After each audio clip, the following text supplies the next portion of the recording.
Hi y'all.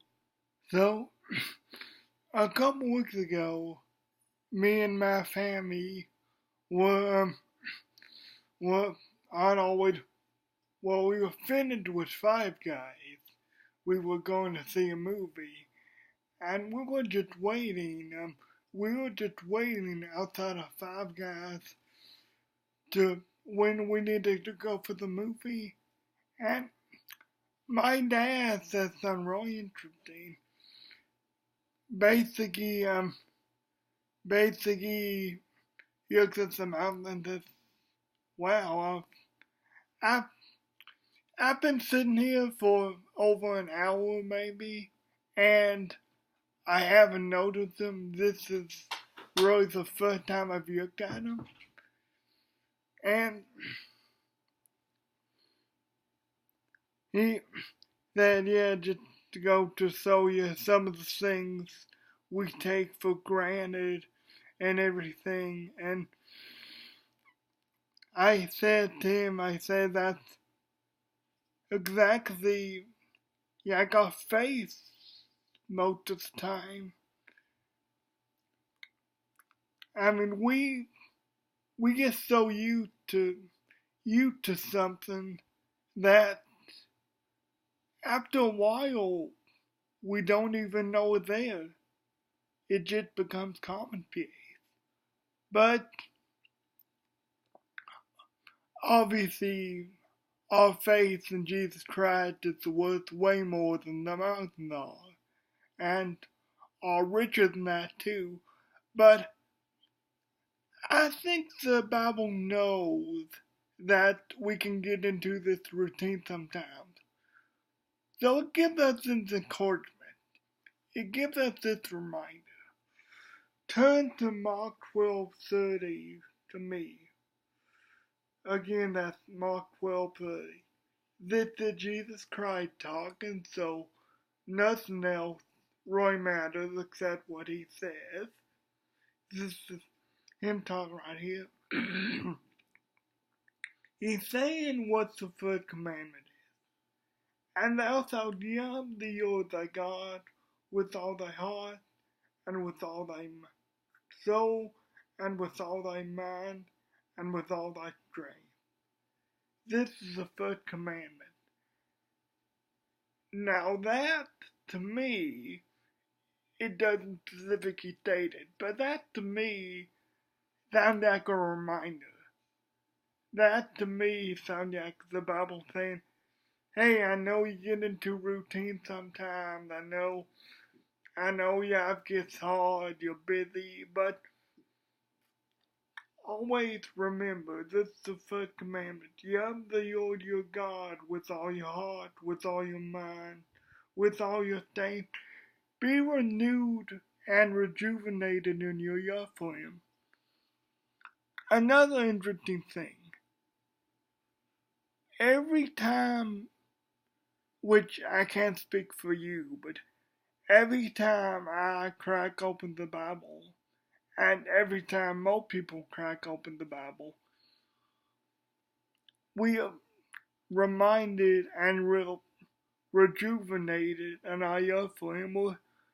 We're taken to a deeper plane of understanding of God's love for Him. That's what, that's the power Scripture has. The power of God is imbued with Scripture. If you want to talk about someone who's rejuvenated and just knows how to love the Lord more and more on a daily basis, you saw that door open and close a second ago. That was my mom bringing me lunch. And if you want to talk about a woman who falls more and more in love with God every day, and who I see God in every day more and more, is my mom. Because they just get this. They get how unworthy she is. They get how she should love the Lord. As most often do, we stumble sometimes in it. I mean, no one's ever going to be perfect in that. And I don't think well, I know that no one's gonna be able to truly love the Lord in the way He expects.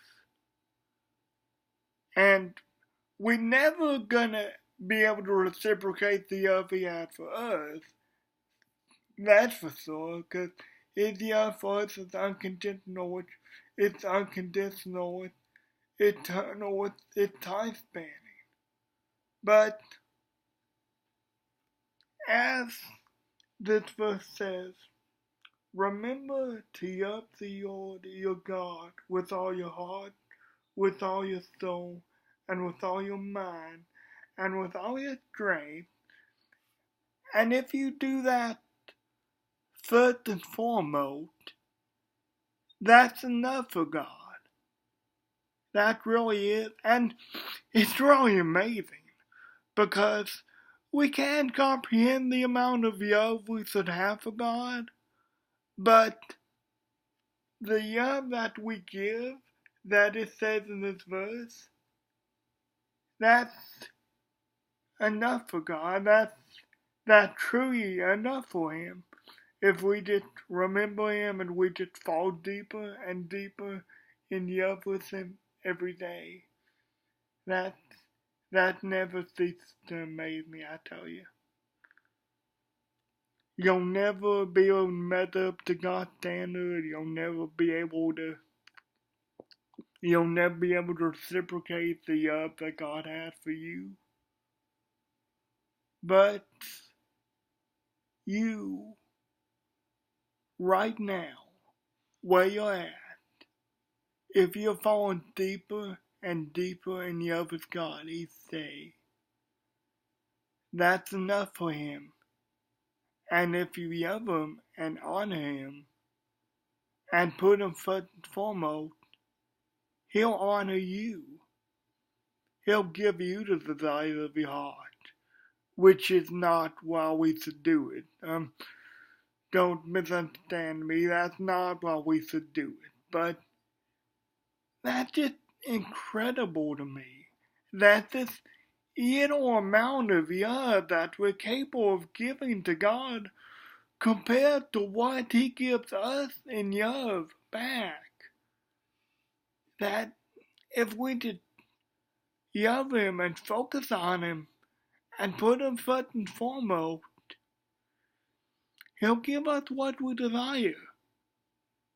That's just incredible and overwhelming to me that He would do something like that. And that's another example of His great love and His great patience with us. Someone where that needs that today. I know that beyond a shadow of a doubt.